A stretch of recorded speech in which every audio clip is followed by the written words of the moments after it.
नमस्ते दोस्तों। आज हम माघ मास महात्म कथा के 24वें अध्याय का श्रवण करेंगे। आइए सुनते हैं कथा। लोमश जी कहने लगे कि वह राजा पहले तो तामिश नामी नरक में गया, फिर अंध तामिश नरक में गया, जहाँ पर अति दुखों को प्राप्त हुआ। फिर महारौरव, फिर कालसूत्र नामी महानरक में गया, फिर मूर्छा को प्राप्त हो गया। मूर्छा से चेतना पर आने पर तापन और संत्रापन नाम के नरक में गया। अनेक दुखों को भोगता हुआ वह प्रताप नाम के नरक में गया। तब काकोल, कूड़पल, पूर्व मृत्तिका, लोह शंकु, मृजीप आदि नरकों से होता हुआ अशिपत्र वन में पहुंच गया। फिर लोहधारक आदि नरकों में गिराया गया। भगवान विष्णु के साथ द्वेष करने के कारण वह 21 युग तक भयंकर नरकों की यातना भोगता हुआ नरक से निकलकर हिमालय पर्वत पर बड़ा भारी पिशाच हुआ। उस वन में वह भूखा और प्यासा फिरता रहा। उसको मेरु पर्वत पर भी कहीं खाने को न तो भोजन मिला और न ही पीने को जल।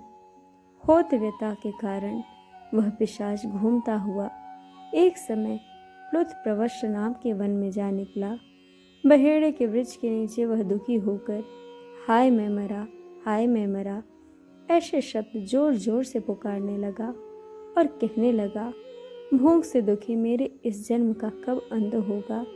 इस पाप रूपी समुद्र में डूबते हुए मुझको कौन सहारा देगा। लोमश जी कहने लगे कि इस प्रकार वेद पाठ करते हुए देवदूत ने उसके दुख भरे वचनों को सुना और वहां पर एक पिशाच को देखा, जिसकी लाल डरावनी आंखें, दुर्बल शरीर, काले काले ऊपर खड़े बाल, विकराल चेहरा, काला शरीर, लंबी सी जीभ बाहर निकली हुई, लंबी होंठ, लंबी जांघें, लंबे लंबे पैर, सूखा चेहरा, आंखों में पड़े गड्ढे वाले पिशाच को देखकर देवदूत उससे पूछा कि तुम कौन हो और ऐसी करुणा से क्यों रोते हो।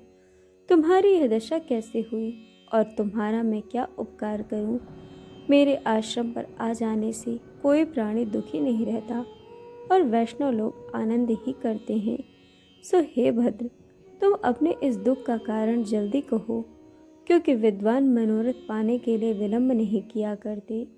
ऐसे वचन सुनकर प्रेत रोना बंद करके विनीत भाव से कहने लगा कि हे द्विज, किसी बड़े पुण्य में मुझको आपके दर्शन हुए हैं। बिना पुण्य के साधुओं की संगति नहीं होती।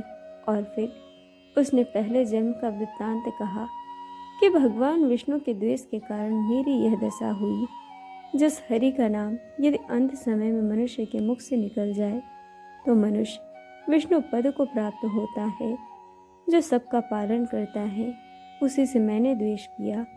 यह सब मेरे कर्मों का देश है, जिसके ब्राह्मण द्वारा प्रार्थना करते हैं। ब्रह्मादि देवता, सनकादिक ऋषि, जिनको मुक्ति के लिए पूजते हैं, जो आदि मध्य व अंत में विश्व का विधाता और सनातन है, जिसकी आदि मध्य और अंत नहीं है, उस भगवान के साथ मैंने द्वेष किया। जो कुछ पुण्य मैंने पहले जन्म में किए थे वह सब विष्णु के द्वेष रूप अग्नि में भस्म हो गए। यदि किसी प्रकार मेरे इस पाप का नाश हो जाए तो मैं भगवान विष्णु के सिवाय किसी और देवता का पूजन नहीं करूँगा। विष्णु भगवान से द्वेष करके मैंने बहुत दिनों तक नरक यातना भोगी और पिशाच योनि में पड़ा हूँ।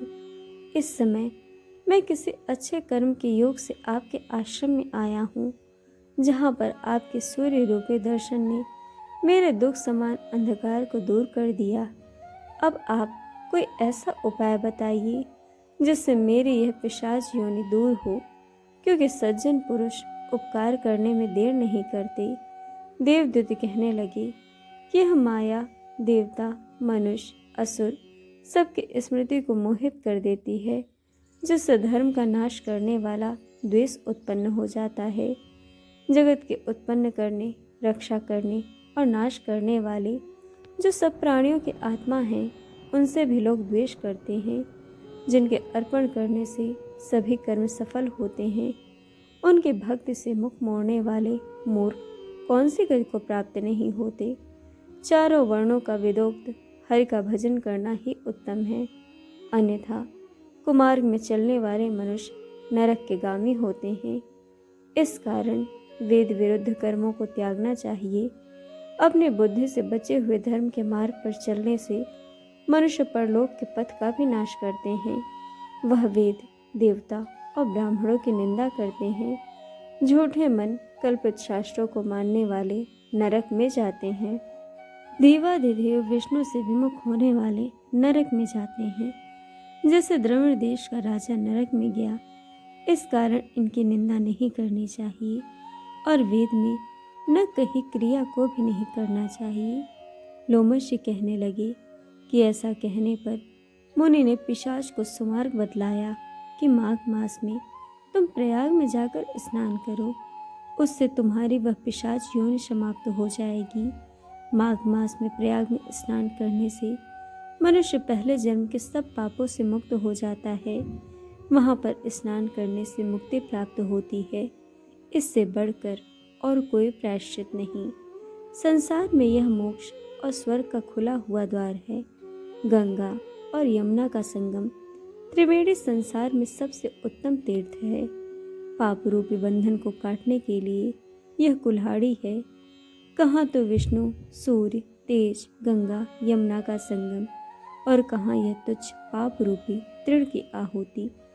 जैसे घने अंधकार को दूर करने वाला शरद का चंद्रमा चमकता है, उसी तरह संगम के जल में स्नान करने से मनुष्य पवित्र हो जाता है। मैं तुमसे गंगा यमुना के संगम का वर्णन नहीं कर सकता, जिसके जल की एक बूंद के स्पर्श से केरल देश का ब्राह्मण मुक्त हो गया। ऋषि के ऐसे वचन सुन प्रेत के मन में शांति उत्पन्न हो गई, मानो सब दुखों से छूट गया हो। प्रसन्नता से उसने विनय पूर्वक ऋषि से पूछा। पिशाच ने ऋषि से क्या पूछा, इसका वर्णन कथा के अगले अध्याय में किया जाएगा। तो दोस्तों, इस प्रकार माघ मास महात्म कथा का 24वां अध्याय पूर्ण हुआ। कथा आपको कैसी लगी यह हमें कमेंट करके ज़रूर बताइएगा और चैनल को सब्सक्राइब, वीडियो को लाइक शेयर करना बिल्कुल मत भूलिएगा। वीडियो देखने के लिए आप सभी का बहुत बहुत धन्यवाद। जल्द मिलेंगे कथा के अगले अध्याय के साथ।